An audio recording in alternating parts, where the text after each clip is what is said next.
what do you really want? When I sit down and talk to people about their lives, this is the very first question that I ask people. I say, what is it that you really want? And unfortunately, they give me an answer that has 3 words, and the middle one is a contraction. They say, I don't know. And so here's the thing about life. Life is very, very short, and we only have one shot at it. And if we can do it fantastically, vibrantly, it can be a heck of a ride. So I want you to think about your life. You know, one day you popped on the planet, you were over here, there's an X that marks the spot, the day that you popped on the planet. How many of you all remember the day that you popped on the planet? How many of y'all remember this day? Nobody. All right, let me tell you what it was like, because it was the same for every single person in this room. The day that you popped on the planet, your mother was relieved. Am I right, ladies? If all the ladies say, that's right, I was relieved. All right, so your mother was relieved, and here's the thing about babies, is that when we hold babies, it's like magical. I mean, like, the baby doesn't pop out and you just lay it down and ignore it. What do you do with the baby? You hold it, you clean it up, you wrap it in a beautiful, pristine blanket, and you hold it.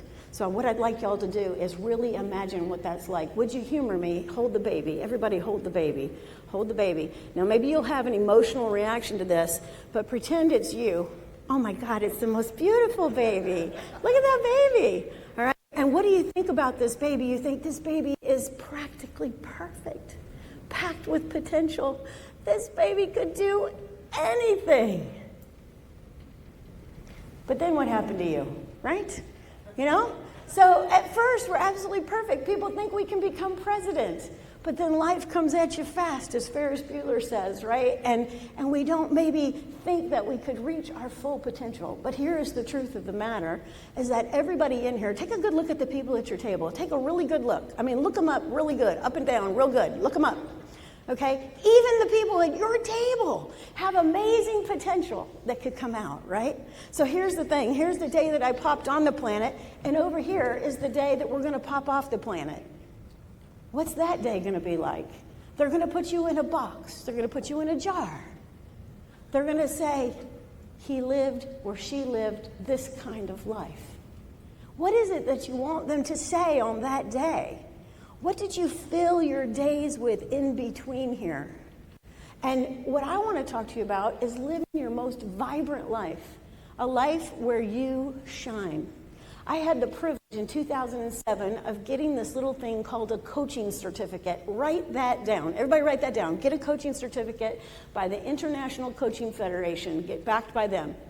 It changed my life radically, because here's the first thing they do when you go to coaching class is you work on yourself. You get a partner in your class and you practice and you practice and you practice.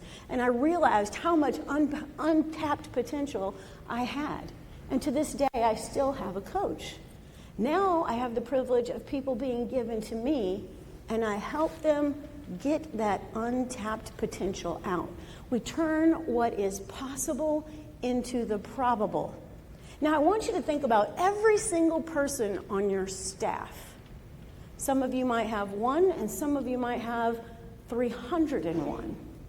But inside each one of those people on your staff is untapped potential that if we work through a methodology and we get our heads in the game, we can pull out their untapped potential. Well, you remember I said that this is the day you pop on the planet, and this is the day that you pop off the planet. Well, right about here, I am 16 years old, and I got my first job in the restaurant business. And it was at a Baskin-Robbins 31. Everybody with me right now? It was in Toledo, Ohio, on Tremainsville Road. Anybody from Ohio that transplanted to South Carolina here? Okay, right here, I got a Buckeye. All right, welcome to the South. We're glad you're here. You're a good addition. Look how gorgeous she is, all right? So I was in the Baskin-Robbins, and I was interviewed by this gentleman named Mr. Sansone. Now, when I went for my interview, Mr. Sansone sat me down, and it was very, very formal.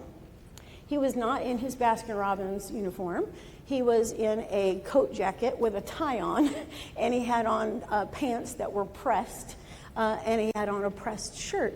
And he sat me down for the interview, and he said to me, "What are your goals?" And I was like, "To get a job." And he said, "Well, how are you doing in school? What classes are you taking?" He interviewed me for over an hour for a job scooping ice cream. And I thought, this is weird. This isn't what all my friends told me about getting a job. They didn't tell me it would be this intense, this serious, this professional. And so, good news is, I went home, and later that day, Mr. Sansone called me, and I answered the phone that was connected to the wall with a cord. Are y'all with me? And I said, "Hello?" And he said, "Is this Nicole Greer?" I said, "Yes, it is." And he said, "I want to let you know that I'd like to make you a job offer." And I thought, okay. And so I went back down to the ice cream store a couple days later, met with him at the time that he requested, and he said, "I'd like to offer you a position. Now, before you take this position at the ice cream store, I want to tell you a couple of things that are very important to me. First of all, this is a business." And I said, "Okay." Because, do I understand any of this? No. And he says, I said, "Okay." And he said, "I want you to know that 6 families depend on this place to put a roof over their head and food in their belly." And I said, "Oh, okay." He says, "I'll explain all that to you." And he said, "And the thing that you need to understand is that you will have a significant role in the success of this restaurant." I said, "Okay." And he said, "And I expect you to go through a ton of learning curves. You'll learn one thing, the next time you'll come, you'll learn another thing, and then you'll learn another thing, and then you'll learn another thing. And eventually, I would like to see if I could give you the responsibility of having one of these." And he holds out a key. And I said, "What's that for?" He said, "That's to lock the front door. If you are very successful at going through all the learning curves and taking on all the things that I teach you, I'll give you the key to the store." And I said, "Okay." Now, he said to me, "This is what we're going to do next. I've got a uniform back here, a couple of them. I want you to try them on. I want you to pick a pants and a shirt." And everybody with me, the chocolate brown ball cap, right? I had a pink shirt with a chocolate brown little ribbon around my neck. I went into the ladies' restroom, I got changed, I came out, and he said, "Come here a minute. I want you to look in this mirror right here. That's exactly what I want you to look like every time you come to work. I want your uniform to be clean, I want it to be pressed, and I want you to look professional." And I said, "Okay." And there began my career in the food and beverage business. Now, what does that story tell you? That we can set people up for really, really great success just by telling them the basics and getting them bought in. Now, Mr. Sansone owns several Baskin-Robbins in Toledo, Ohio. He's popped off the planet now. He's in a box. But he's got a reputation of being somebody who developed people for a very long time. Now, how many of you agree that developing people is the name of the game in the restaurant business? It is the name of the game. Let's develop people, right? And so it's really about how we talk to them and how we train them. Well, not only did I get the key, but then I became responsible for taking the money to the bank and doing all sorts of administrative things for him. I worked for him for about 2 years. And so I'm 18 years old, and I'm basically running the night shift of this entire Baskin-Robbins. How many of y'all remember putting money in the bag that had the zipper with the key?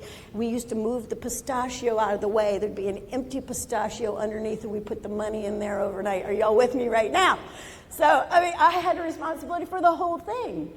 And he taught me all about how to run a food and beverage situation. Now, one more thing I want to tell you about him is, in Toledo, it's Toledo scales. Do you all know about Toledo scales? You've probably got one in your restaurant. All right, so there was a Toledo scale. And he said to me, first day, he says, "I want you to scoop these ice cream balls, Nicole." I said, "Okay." And he says, "I want you to get it no less than 3.8 ounces and no more than 4.2 ounces. And I thought, wow, this is going to be challenging. And so I scooped ice cream balls and put them on the Toledo scale with a piece of wax paper. Do y'all have this image in your mind? And I said, after about 50 scoops, I was like, my wrist was tired because, this ice cream's hard. I said, what are we doing this for anyways? He goes, let me explain to you that if it's less than 3.8, the customer will be unhappy. And if it's more than 4.2, we will lose our food cost. And I said, okay. Now, do you think that everything that Mr. Sansone taught me over all those years paid off? Everybody say yes. I learned about, food costs. I learned about all the things. So we're going to talk about developing your team and your people. So inside your handout on the left-hand side is my SHINE coaching methodology. So here's what I suggest you do with your employees, is that there are 5 things that we need to do. The relationship, the conversation we need to have with them that Mr. Sansone had with me. The first thing is we need to do self-assessment work. And when I say self-assessment work, I'm talking about you self-assess as well as you get your employees to self-assess. We all need good habits in this industry, and we all need to do integrity work. How many of y'all like to work with loyal, honest, truth-telling, hospitality people? How many of y'all like to work with those folks, right? And then we got to figure out our next right steps in our energy work. So let's first think about self-assessment. So when you take a look in the mirror in the morning, I don't know what you do, but I pop out of bed in the morning. I don't even need to turn on the light, right? I just pop out of bed and go in, do my business, if you know what I mean, and I get in front of the mirror and I turn the light on. I don't know why I turn the light on. And I'm startled every time. I take a look in the mirror, and think to myself for a split second, is this all that I have to work with? But then I realized that, really it's not what's on the outside what's important, but what is so important in hospitality is what's on the inside, right? I mean, we just need nice, loving, kind, caring folks to be in this biz, right? And so first we got to recruit the right ones, and if we don't have the right ones, we got to turn them into the right ones. So we got to take a look in the mirror and see if we're living out the hospitality ourselves. Now, I have a little thing in front of you. It's a card, and it talks about earth, water, wind, and fire. And this is a little tool for you to use. And I want you to think about your physical body that you look at every morning when you look in the mirror. Inside of you, you have earth, water, wind, and fire. You have earth in the form of a physical body. In terms of your skeleton, you're full of magnesium, calcium, potassium. Inside your body, you have fire in terms of temperature and synapses. Every time I see you, off goes a little flash of light in my brain. There he is. So I have fire in my body. I also have wind in terms of breath. And then finally, I have water that is almost 70% of my body. So when you think about that physical makeup, you can actually apply it to personality. And so when you have people come to apply or come to work with you, they've got a little personality, and so do you. How many of y'all have ever worked with experience with? It's like we got along like peas and carrots. How many of y'all have had this experience? Then how many of you have had somebody that you worked with and it was like fire and ice? It was no bueno, right? Okay? And so here's the thing I want you to understand is that inside every single human being, there's a little personality. And that personality has some characteristics to it. So if I say the word fire, what's the first word that comes to your mind? Heat, hot, right? So people who are fire are passionate. They are driven. They want to get things done. They have an opinion. They move forward. They make decisions. That is our fire personality. Some of our chefs, our managers, our leaders are in this fire category. And then we have other people who are wind. People who work at our front desk, people who are in our service areas inside of our ballrooms and our restaurants, who bring enthusiasm and a lightness and bring energy and a smile to everything that they do. And then we have people who are earth, people who put together the recipes, the floor plans, run the buildings, do the facilities. And those people get things done in an A, B, C, 1, 2, 3 order. And then we have folks who are water, who support, who clean up after everybody, who make things happen. Now, you might be thinking to yourself, I know which one I am. Do you know which one you are? Just with that very simple description, earth, water, wind, and fire. But the truth of the matter is we have all four of these elements inside of us: the earth, the water, the wind, and the fire. And we can choose which one to be. So take a look at your little card for just a second. You'll notice on one side, it talks about how the fire excites. And it does all of these activities, and it's all about leadership. Perhaps you are a natural-born leader. Or perhaps you are somebody who is grounded, consistent, experienced, colorful, foundational. You are earth. And if you are wind, you are boundless, confident, cooling, freeing, invisible. Maybe you're water, bubbly, buoyant, cleansing, detoxifying, or irresistible. On the back side, it tells you this is how you develop your people. So after you identify what personality that you're working with, then on the back side, it tells you if you are working with people who are fire, and they seem to be somebody who's passionate, driven, get them into a place of authority and accountability immediately. Develop them in a way where they'll rise to leadership. If they are an earth person, give them time to do projects, work on things that need to be organized, project management, things like that. And people who are water, give them direction and watch them transform. These are the people that can take a new process from beginning to end, follow directions, not give you any kind of waves about it. They will smoothly carry things along. And then wind, give them an opportunity to be on stage. So the first thing we do with our employees is we figure out what personality style are they. Lean over to your neighbor and say, I think this is what I am. Lean over and talk to them just for a second. What do you think you are? Earth, water, wind, or fire?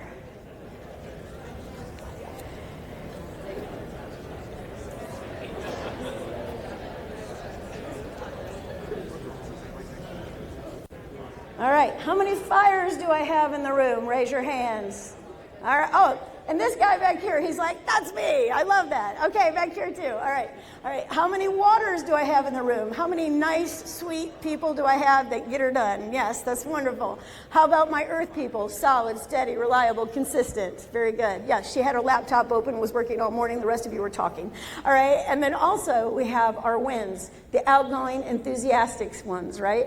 Okay, so the first thing you do, and you manage to that personality. So that's self-assessment. Now the next thing I've got on here for you is this idea of habits. Now, question, how many of you have a habit that serves your life in a very powerful way? I mean, you do this consistently, and it pays you big dividends. Anybody have an awesome habit? Yes? Okay, working out in the morning. So how is the workout facility here? I didn't stay the night here. Oh, dang it. Okay. All right. So it's lovely, right, by the way. Okay, so here's the thing. So we work out. What is the dividend it pays in your life? Health. Okay, health. And do you need to be healthy to be in this business of running hotels and restaurants? Say yes. Okay, so how many of y'all have a bad habit? No, don't answer. Okay, all right, now here's the thing about habits is that they are very, very, very important. I have a mentor, her name is Ann Starrett. She's about 84 years old now. She weighs about 90 pounds soaking wet, and she is one of the most amazing people in my life. She's so hard on me in a great way. Do y'all know what I mean? Like every time I see her, she's like, you need to work out, so I'm coming over to your house. So she's constantly talking to me about things like this, right? Because she wants me to do well. She wants me to do better. So she talked to me about habits one time and gave me this, which is in your handout. So if you'd read along with me, I'd appreciate it. It says, I am your constant companion.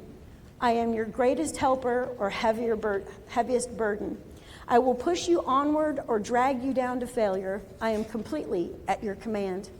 Half the things you do, you might as well turn them over to me, and I will be able to do them quickly and correctly. I am easily managed. You must merely be firm with me. Show me exactly how you want something done, and after a few lessons, I will do it automatically. I am the servant of all great men, and alas, of all great failures as well.